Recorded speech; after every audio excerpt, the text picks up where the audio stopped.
Well, hello. Hope you're having a good beginning to the month of July. As we are kicking off July, can you believe it's already July? Ugh, time is flying, is it not? Uh, so as we continue through our summer, which is always a good thing, you have a good summer. So I hope you're doing well.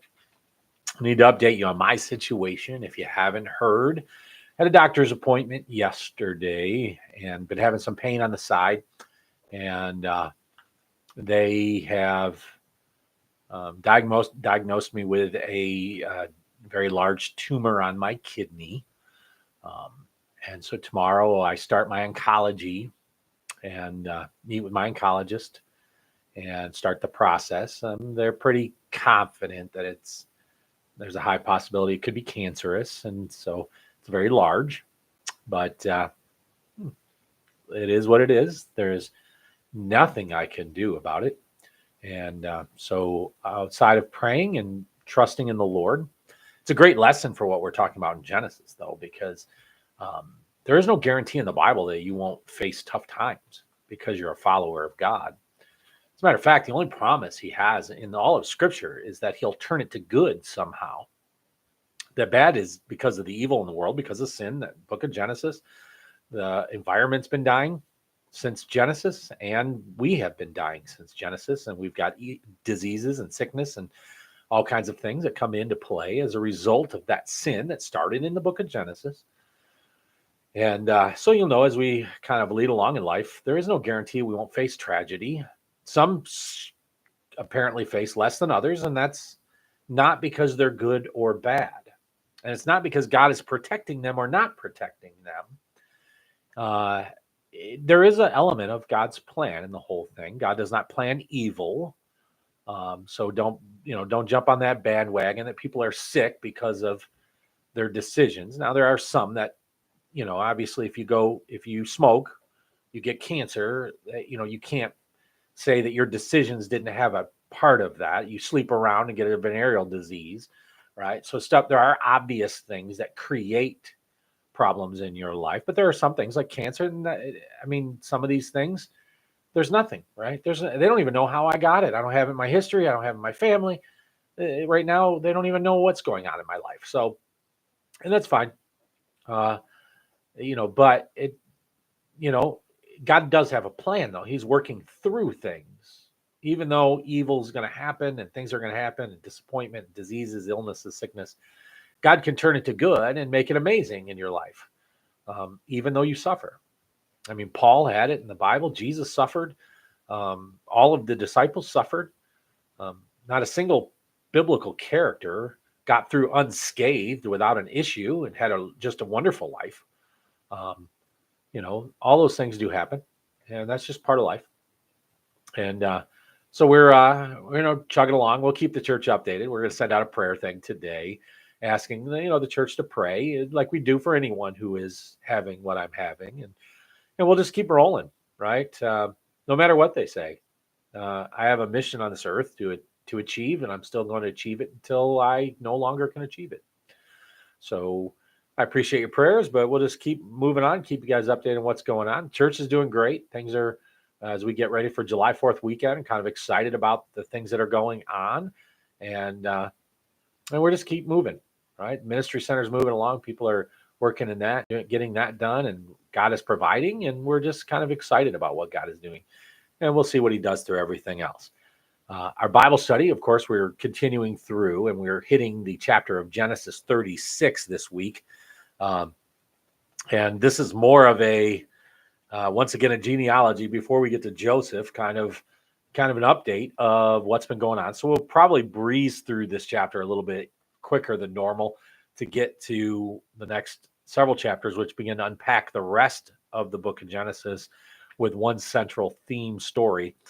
But Genesis 36:1 says, "Now these are the records of the generation of Esau," that is Edom.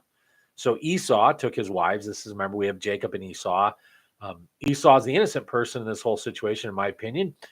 Jacob was the corrupt. He was the deceiver. He's had all kinds of problems because he chose deception. Esau, on the other hand, was blessed, but lost everything.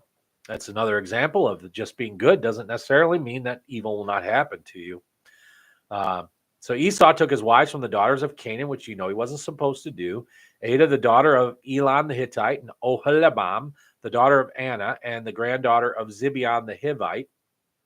Also, Basmath, Ishmael's daughter, the sister of Nebaioth, Ada bore Eliphaz to Esau, and Basemar bore Reuel, and Holabama bore Jasua, and Jalem and Coram. These are the sons of Esau, who were born to him in the land of Canaan. Then Esau took his wives and his sons and his daughters, and all his household and his livestock, and all his cattle and all his goods, which he had acquired in the land of Canaan, and went to another land away from his brother Jacob. For their property had become too great for them to live together, and the land where they sojourned could not sustain them because of their livestock. So Esau lived in the hill country of Seir. Esau is Edom. So the genealogy of Esau begins with his 3 wives. Immediately we're reminded of his choice to take wives of Canaanites, a cursed people. If you are to notice details, you may have recognized that Esau's 3 wives have different names. Confusing matters still further, the name changes, involving one name moving from one wife to another. Originally, Esau had Basemath, Judith, and Mathaloth. Now Esau's wives are called Ada, Oholibama, and Basemath. Ada means an ornament, while her original name meant perfumed. So why did he change their names? Obviously, he was distancing himself from the Canaanite names. So he was giving them names, Jewish names, so that they would now fit into the culture of what he was moving his family to. So that's why those names got changed. If you're following the biblical timeline, the previous names weren't Hebrew names, they're Canaanite names. And since he was forbidden to marry Canaanite women, now it was too late. So now he's changed their names. So he's not at least acknowledging the Canaanite names. He's changed their names. So, and so we have this is his distance. He's trying to do what's right now by distancing himself from a pagan culture. So he's keeping his religious culture, the Jewish religious culture at the time, and trying to distance himself from the Canaanite culture. And so he's changing their names. So when we get to that kind of stuff, it looks like, oh, he's got different names. The Bible is wrong. No, the Bible isn't wrong. It's just pointing out that he changed their names. So, and then you have to look at why. Why would he change their names? Why would he change well, the Canaanite name was, he wasn't supposed to marry Canaanite women. So he changed their names to be Hebrew names. So in verse 10, it says, these are the names of Esau's sons: Eliphaz, the son of Esau's wife, Ada; Reuel, the son of Esau's wife, Basmath. The son of Eliphaz were Teman, Omar, Zapho, Gatam, and Kenaz. Timnah was the concubine of Esau's son Eliphaz, and she bore Amalek to Eliphaz. These are the sons of Esau's wife Ada. These are the sons of Reuel, Nahar, Zerah, Shammah, Mizah. These were the sons of Esau's wife Basmath. These were the sons of Esau's wife Oholibama, the daughter of Anna and the granddaughter of Zibeon. She bore to Esau Joash, Jalem, and Korah. One of Esau's sons, obviously, is Eliphaz, and his son is Teman. Teman was the father of the Temanites, which you'll follow along. One of Job's counselors was Eliphaz the Temanite. So that's kind of a fascinating parallel there. The story of Job happened in this area and probably around the time of Genesis 36. So if you want to put a timeline in the Bible, Job probably is taking place at this time. And we're learning about one of the characters in Job's book, Eliphaz the Temanite, at this time. So one of Esau's descendants was Amalek. He's the father of the Amalekites who settled in Sinai and the Negev desert in southern Israel. These people were the first people to attack Israel after they settled in the land. So Saul defeated them. So you're beginning to see where all these nations come from. And as the Bible progresses, so when we have Exodus and other things like that, these people, you're going to be, where do these people come from? Where do these people come from? Well, the Bible answers all those questions, where those people came from. And most of them are Abraham's family, and they war within Abraham's family. Have wars. All of the Arab people trace their lineage back to Abraham again. All of these Amalekites, the Philistines, all these people are interrelated in a long lineage back to Abraham. And they're multiple sons that they had, right? And all these situations that are going on. In verse 15, it picks up, these are the chiefs of the son of Esau, the sons of Eliphaz, the firstborn of Esau, the chief Teman, chief Omar, chief Zepho, chief Kenaz, uh, chief Korah, chief Godam, chief Amalek. These are the chiefs descended from Eliphaz in the land of Edom. These are the sons of Ada. I know this is mind-numbing stuff, but just follow along. These are the sons of Reuel, Esau's son, chief Nahath, chief Zerah, chief Shaman, chief Mizah. These are the chiefs descended from Reuel in the land of Edom. They are the sons of Esau's wife, Basmath. These are the sons of Esau's wife, Aholimadab, chief Jewish, chief Jalam, chief Korah. These are the chiefs descended from Esau's wife, Aholibamah, the daughter of Anna. These are the sons of Esau, that is Edom, and these are the chiefs. So the clans were led by chiefs because initially the people were not a nation in the land of Edom. Esau's family were tribes with chiefs over each tribe. The next part of the chapter deals with the genealogy of the Horites, the native people of Seir that Esau conquered. If you remember that, right? Okay, see, these are the sons of Seir, verse 20, the Horite, the inhabitants of the land, Lotan and Shobal and Zibeon and Anna. And Dishon and Ezer and Dishon, these are the chiefs descended from the Horites, the son of Seir in the land of Edom. The sons of Lotan were Hore and Henem, and Lotan's sister was Timnah. These are the sons of Shobal, Alvin and Manasseh and Ebal, Shepho and Onam. And these are the sons of Zibeon, Aiah, Anna, and he is Anna who found the hot springs in the wilderness when he was pasturing the donkeys of his father Zibeon. These are the children of Anna, Dishon, and Oholibamah, the daughter of Anna. These are the sons of Dishon, Hemdan, Ashben, and Ethran, and Charan. These are the sons of Bilhah, Zavan, and Achan. These are the sons of Dishon, Uz, and Aaron. These are the chiefs descended from the Horites, Chief Lotan, Chief Shobal, Chief Zibeon, Chief Anna, Chief Dishon, Chief Ezra, Chief Dishon. These are the chiefs descended from the Horites, according to the various chiefs in the land of Seir. The Horites were cave dwellers. They lacked fortified cities, and so they were relatively easy for Esau to defeat. He then intermarried with them, and in the uniting Esau and the Horites, a nation of Edom was formed, which we will follow through the rest of the Bible. Esau's family controlled the land. Prior to the merger, the people of Seir were ruled by chiefs over clans, much like Esau's family. The land of Seir was not a single nation, but a region of individual clans. After Esau conquered the people of Seir, the nation formed with kings ruling over all the people. So Genesis 36:31 now picks up. Now these are the kings who reigned in the land of Edom before any king reigned over the sons of Israel. Bela, the son of Beor, reigned in Edom, and the name of the city was Dinhabah. Then Bela died, and Jobab, the son of Zorah of Basra, became king in his place. Then Jobab died, and Husham of the land of the Temanites became king in his place. Then Husham died, and Hadad, the son of Bedad, who defeated Midian in the field of Moab, became king in his place, and the name of the city was Avith. Then Hadad died, and Samlah of Masrah became king in his place. Then Samlah died, and Shaul of Rehoboth on the Euphrates River became king in his place. Then Shaul died, and Baal-Hanan, son of Akbar, became king in his place. Then Baal-Hanan, the son of Akbar, died, and Hadad became king in his place. And the name of the city was Pau, and his wife's name was Mehetabel, the daughter of Matred, daughter of Mezahab.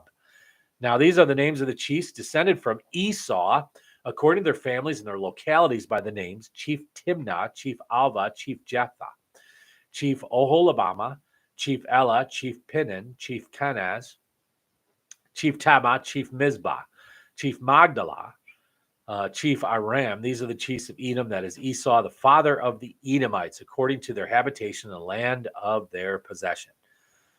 So the last verses become a closing record to finish the discussion of Esau and his family. So, why have all this? I mean, it's obviously the most boring reading in the Bible. And so, why put all this in there? Why is there so much lineage? It's not just so the Jewish people have a lineage of their heritage. It's so that you understand that the Bible is true, right? So if it gives an accurate history, and we dig and find that history is accurate, then the Bible becomes truer in people's mindsets.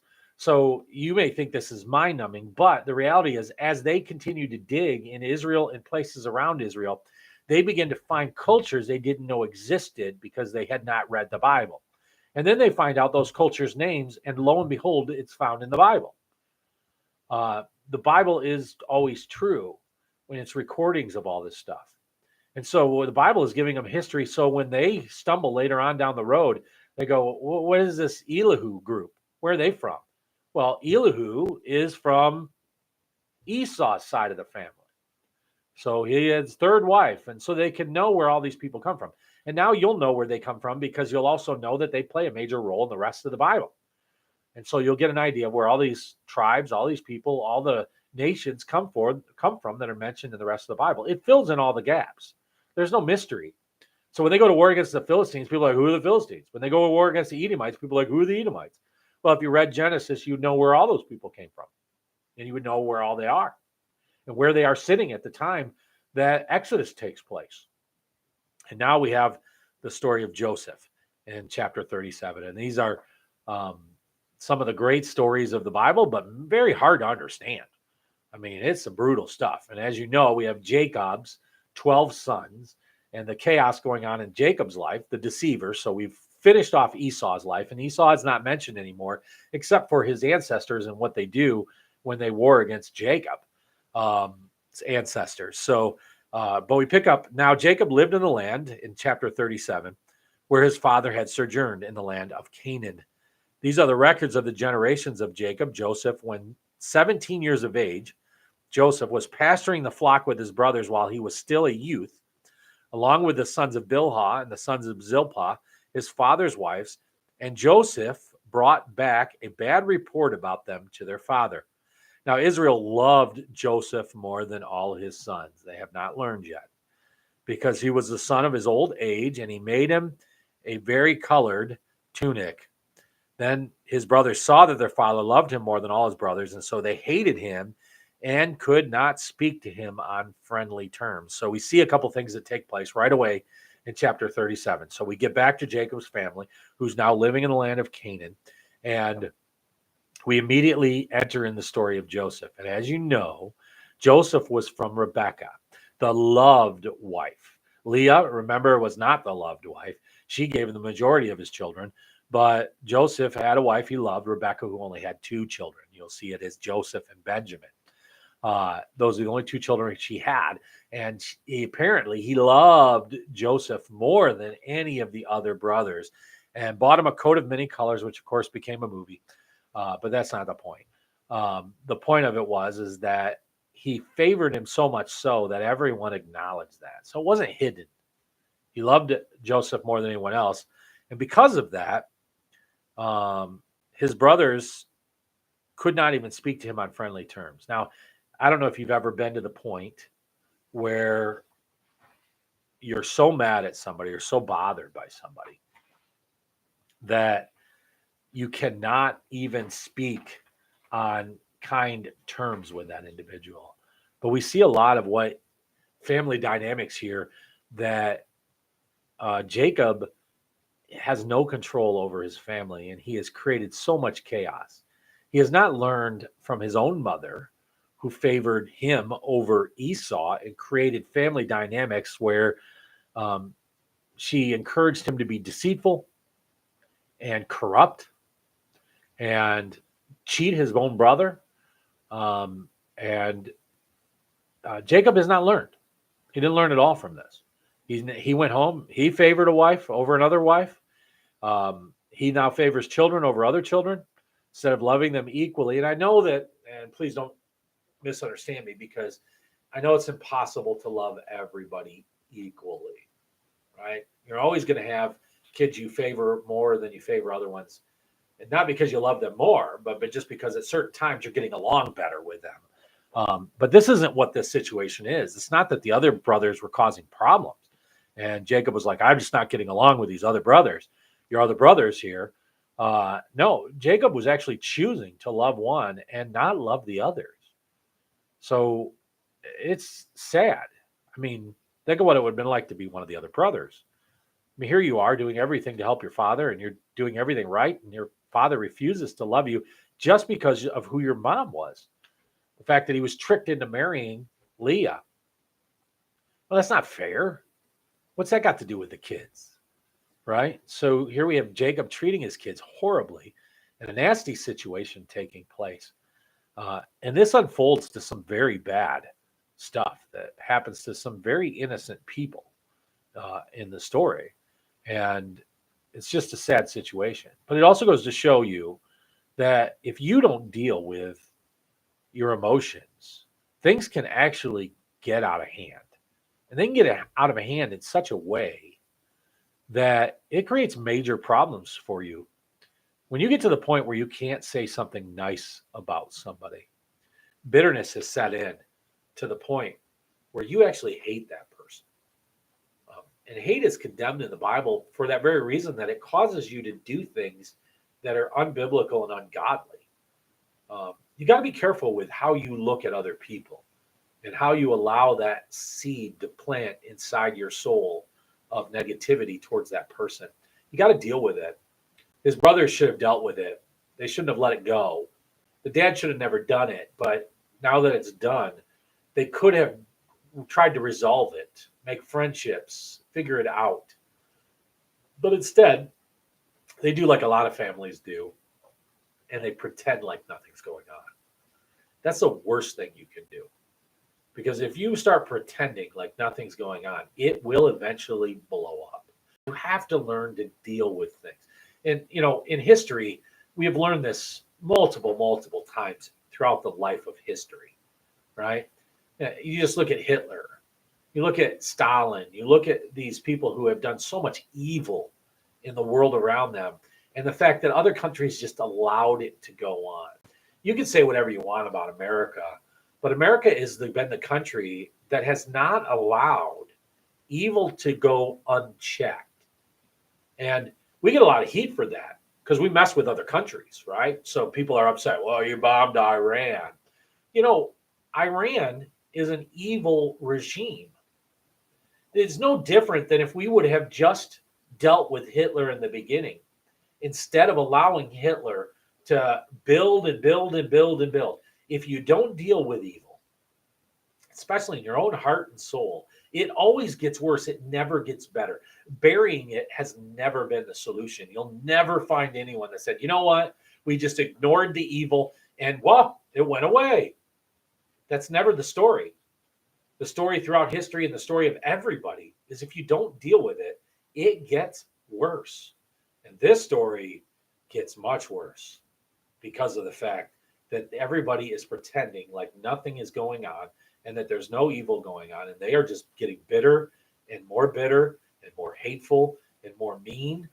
And listen, you have to deal with evil. You can't just let it go. And I know, I'm not saying politically or any of that kind of stuff, not getting into politics. I'm just saying that us dealing with Iran, you look at it and you go, well, we should just not mess with other countries. But if that country had an opportunity to mess with us, they would. So do we deal first with them or do we let it go? Right? I don't feel like there's any evidence that the Bible would encourage us to let evil go and pretend like nothing is going on and wait for them to attack us first. Right? I don't think that is the way the Bible encourages us to deal with evil. And we see the consequences of it when you don't. So verse 5 picks up in chapter 37. Then Joseph had a dream, and when he told it to his brothers, they hated him even more. See, we went from they couldn't talk anything nice in one verse, and the next verse hated him even more. He said to them, please listen to this dream which I have had. For behold, we were binding sheaves in the field, and lo, my sheaf rose up and also stood erect and beheld your sheaves gathered around and bowed down to my sheaf. Then his brothers said to him, are you actually going to reign over us? Or are you really going to rule over us?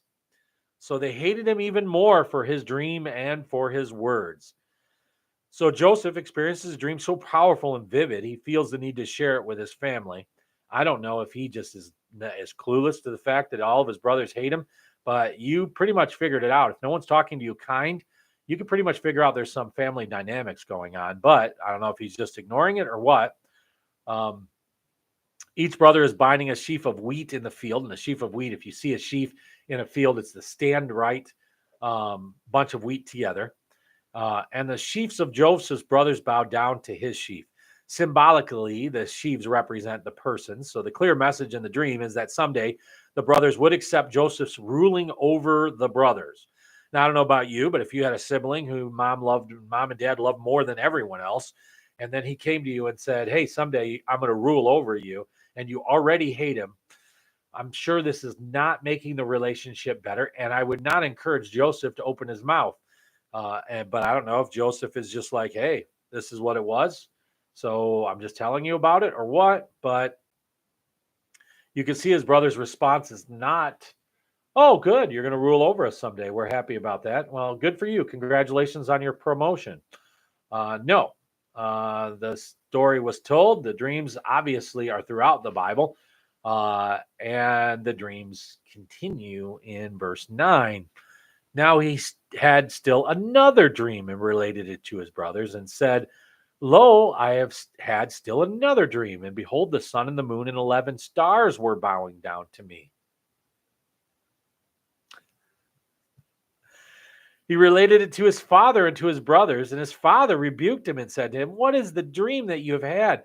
Shall I and your mother and your brothers actually come to bow ourselves down before you to the ground? So now we've added his brothers were jealous of him, but his father kept the saying in mind. So we follow up one dream where his brothers hated him to immediately a second dream, which is now he's added his father and mother to this dream of everybody bowing down to him. It's a similar idea to the first dream, but the symbols have changed from wheat sheaves to the sun, moon, and stars, but the actions are the same. These symbols are bowing down before Joseph. Once again, Joseph's family instantly recognizes the meaning of the symbols. So in other words, they weren't confused about it. They know it all meant them. So Jacob makes the correct interpretation without hesitation. There are only 11 since Joseph himself is the 12th. Finally, the moon is of the mother of the family, but which mother? Logically, it would mean Rachel, since Jacob says your mother, but Rachel was dead by this time. So that means we're looking at something other than literal fulfillment in Joseph's day. This time, Jacob is the one upset at the prospect. It's one thing for the brothers to submit to Joseph's authority, but a father to submit is not even, kind of culturally accepted. So we know both these dreams came from God. We'll see the fulfillment of them as life goes along. So God knowing future and past all at the same time, we cannot know the future. God does. So what we see in this situation is God knows the future. So he can give somebody a dream of what he knows is going to be happening. It doesn't mean that he wants the bad to happen. And there's a misconception here that people go, well, obviously God wanted Joseph to suffer and he wanted him to be, no, God knew that he would suffer. And so the dream comes as a result of what God knows in the future, not what God ordains the evil aspects. But you'll see that he does turn bad to good throughout the story, being true to his word that he says later on, that he will turn the bad to good for those that love him and are called according to his purposes, the Bible said. So although we can't get away from bad things happening, we can understand the bad things that are going on. Genesis 37:12 then picks up, then his brothers went to pasture their father's flock in Shechem. Israel said to Joseph, are not your brothers pasturing the flock in Shechem? Come and I will send you to them. And he said to him, I will go, brothers, and the welfare of the flock. And he said to him, go now and see about the welfare of your brothers and the welfare of the flock and bring word back to me. So he sent him from the valley of Hebron, and he came to Shechem. A man found him, and behold, he was wandering in the field. And the man asked him, what are you looking for? He said, I'm looking for my brothers. Please tell me where they are pasturing the flock. Then the man said, they have moved from here, for I heard them say, let us go to Dothan. So Joseph went after his brothers and found them at Dothan. Um, from our study a few weeks ago, we might think it's a bit strange that Joseph's brothers would venture back into the region of Shechem. Shechem is nearly 50 miles to the north of Jacob's home in Hebron. Moreover, this is the place where the nation massacred the city. Why would they venture so far away and into a place that holds such bad history? First, traveling long distance to pasture flocks was very common, especially in an arid climate like Canaan. Secondly, the brothers appear to be trying to escape Joseph's oversight. Remember, the first verses was about how Joseph tattled on them. And so the further the way they get away, the less Joseph can tattle on them. And so Jacob, being concerned, obviously, for, they call him Israel, obviously, but Jacob, being concerned about where they had gone, decides he needs somebody to check up on them. And so he sends Joseph out to begin to check on him. He's wandering around looking for him. And then we find that somebody finds him in the field and lets him know where they are going. And so what we have in this situation is a wonderful depiction of Joseph really looking for his brothers, and he's headed trying to find them. And we will pick up what happens in chapter 37 when we get to this next chapter. It gets interesting in the life of Joseph. But so we'll pick it up next week with that. I'm going to pray with you, and then I'll keep you updated on what's going on in our lives. And hopefully we'll see you on Sunday as we continue our Corinthians study. But we do talk a lot about freedom on Sunday, being our country is celebrating its birthday. We also will be talking about what does freedom look like. And the Church of Corinth really doesn't understand freedom. And Paul gives it to them. Here's what freedom looks like. And so we'll talk about that on Sunday. But let me pray with you. Lord, we thank you for an opportunity to study your word, to look at it. We don't know what the future holds, Lord, but we know that you are in control. And we ask that you would just keep us safe this week. Help us in everything we do. Bring us back safe on Sunday. It's the 4th of July. Thank you for us being born in a country and being in a country right now that is blessed. In Jesus' name, amen. Have a good week, everyone.